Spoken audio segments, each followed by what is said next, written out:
Hi. I would like to ask that didn't you ever get diverted from your goal?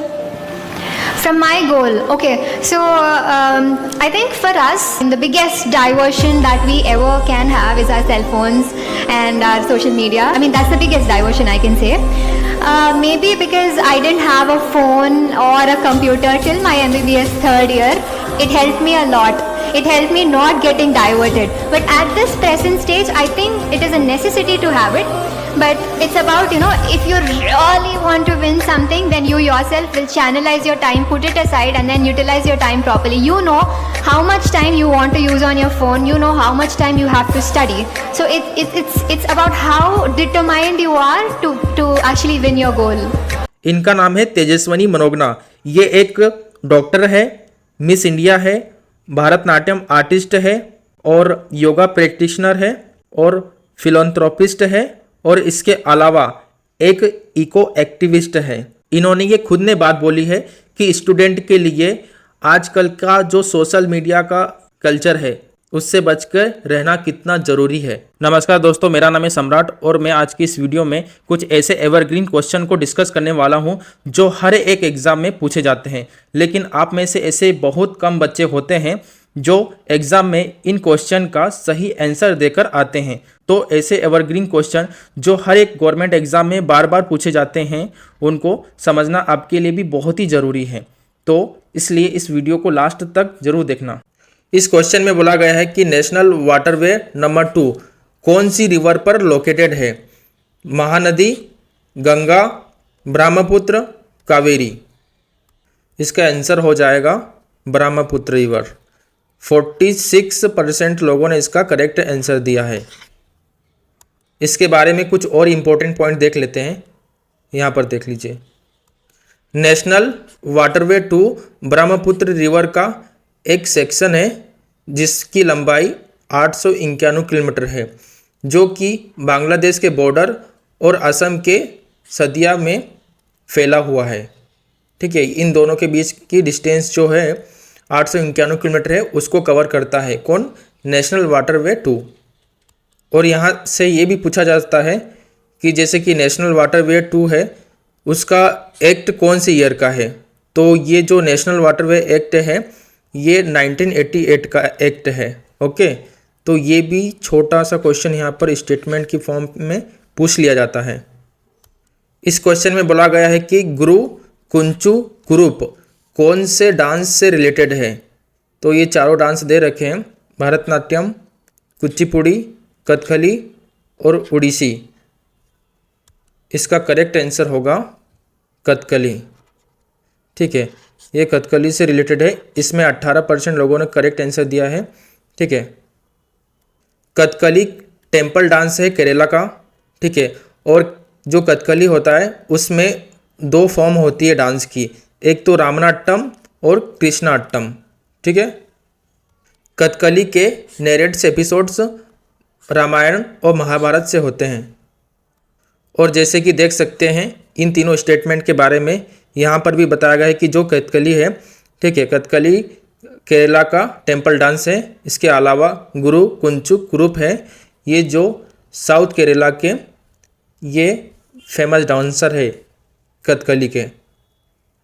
जैसे कि इनके अलावा यहाँ पर से क्वेश्चन पूछा गया है ना ये गुरु कुंचु कुरूप के बारे में, तो इस स्लाइड को देख लीजिए कि यहाँ पर भी ये जो बताया गया है, ठीक है, ये कथकली के बारे में, ये केरला से है और इसको जो मेन रिवाइविंग पर्सन थे इसके वीएन मेनन थे। ओके, इसके अलावा जो रिलेटेड पर्सन होते हैं, ठीक है, जैसे फेमस प्रोमिनेंट, ठीक है, जिसको यहाँ से क्वेश्चन पूछ लिया तो यहाँ से भी तो पूछ सकते हैं कि गोपीनाथ कोटकल है, फिर शिव रामानंद है, ठीक है, और सीता गांगुली है।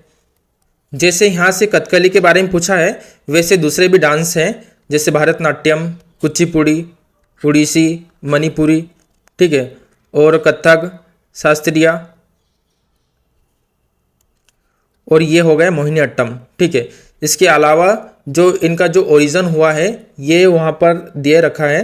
ठीक है, इसके अलावा जैसे भरतनाट्यम का तमिलनाडु, कुचिपुड़ी का आंध्र प्रदेश, केरला का ये कथकली का केरला, ठीक है, उड़ीसी का उड़ीसा, मणिपुरी का मणिपुर, ठीक है।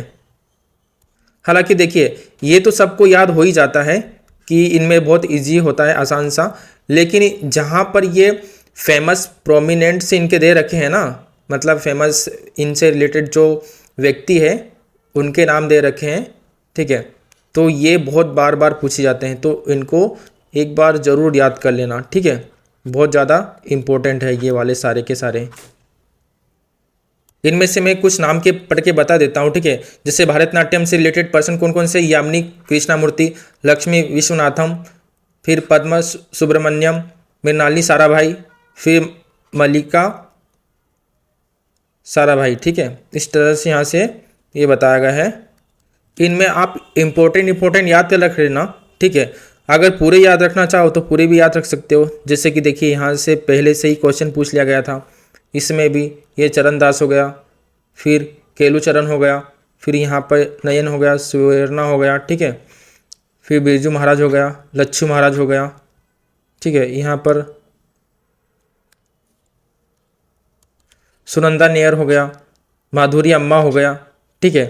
तो ये सारी चीज़ें आप देख सकते हैं यहाँ पर। देखिए मैं आपको बताने को तो सारे इनके नाम पढ़ के यहाँ से बता सकता हूँ, लेकिन क्या है कि वीडियो बड़ा हो जाता है, तो फिर क्या है कि फिर जो स्टूडेंट होते हैं वो फिर देखते नहीं है, उनको लगता है कि बहुत ज़्यादा लंबा वीडियो हो गया, ठीक है, तो इसकी वजह से। नेक्स्ट क्वेश्चन देखते हैं कि इस क्वेश्चन में बोला गया है कि born again on the mountain किसके द्वारा लिखी गई है? पूजा रानी, अरुणिमा सिन्हा, बचेंद्री पाल, उर्वशी लाल, ठीक है। तो ये चारों में से आपको करेक्ट आंसर बताना है। इसका करेक्ट आंसर होगा 33% ने इसका करेक्ट आंसर दिया है अरुणिमा सिन्हा। अरुणिमा सिन्हा के बारे में जान सकते हैं आप। देखिए ये पूरे दुनिया की फर्स्ट फीमेल है जो कि ये दिव्यांग है एक तरह से, जिन्होंने माउंट एवरेस्ट पे चढ़ाई की थी, ठीक है, क्लाइम किया था एक तरह से।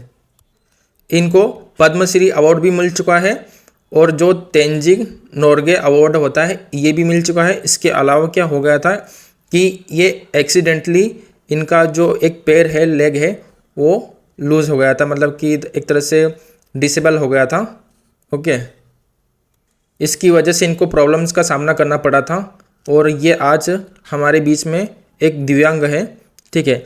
उसके बावजूद भी आपको इनके बारे में जान के हैरानी होगी कि देखो ये दुनिया की फर्स्ट फीमेल तो है ही एक तरह से दिव्यांग, जिन्होंने माउंट एवरेस्ट को क्लाइम किया था, ठीक है। इसके अलावा ये एक नेशनल लेवल वॉलीबॉल प्लेयर भी हैं, ओके।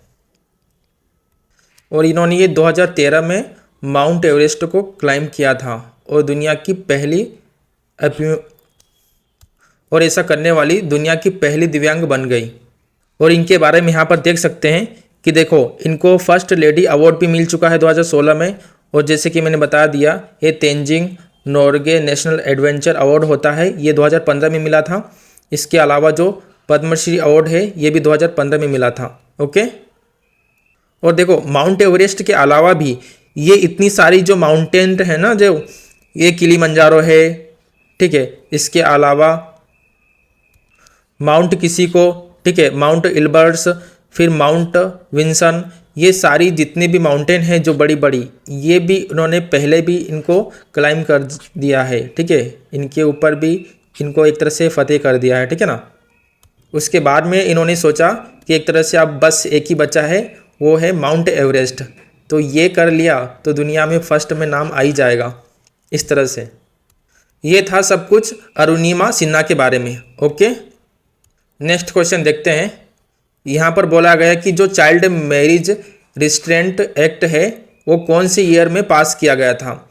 1929 में, 1955 में, 1976 में, 2006 में, ओके। और ये 2022 में एसएससी द्वारा क्वेश्चन पूछा गया, ओके। इसका करेक्ट आंसर हो जाएगा 1929 में। देखिए मैंने बोला था कि ऐसे एवरग्रीन क्वेश्चन होते हैं ना, वो बहुत कम बच्चे लगाते हैं। इसका 31% ने इसका आंसर दिया है, ओके। इसके बारे में देख लेते हैं। जैसे कि ये चाइल्ड मैरिज रिस्ट्रेंट एक्ट है, ये 28 सितंबर 1929 को पास किया गया था, ठीक है। और ये क्या बोलता है कि ये जो मैरिजेबल एज होती है, ठीक है, गर्ल्स और बॉयज़ की, जो गर्ल्स के लिए 14 साल और बॉयज़ के लिए 18 साल रखी गई थी यहाँ पर, ठीक है, इस एक्ट के अंदर। और इसको शारदा एक्ट के नाम से भी जाना जाता है, ठीक है। और इसके अलावा हमारे पास में जो स्पेशल मैरिज एक्ट है 1954 का 1954 का, ओके। तो इसमें क्या है, 1954 वाला जो हमारे पास में स्पेशल मैरिज एक्ट है, ये बोलता है कि जो गर्ल्स के लिए 18 ईयर होना चाहिए, ठीक है, शादी के लिए, शादी करने के लिए एक तरह से, और जो बॉयज़ के लिए 21 ईयर होता है, ठीक है। यहाँ पर जो एज का जो दे रखा है ना, ये जो स्टेटमेंट दे रखी है, और फिर इसके अलावा ये वाली स्टेटमेंट दे रखी है, तो ये दोनों में जो एक्ट है, दोनों के एक्ट अलग अलग है।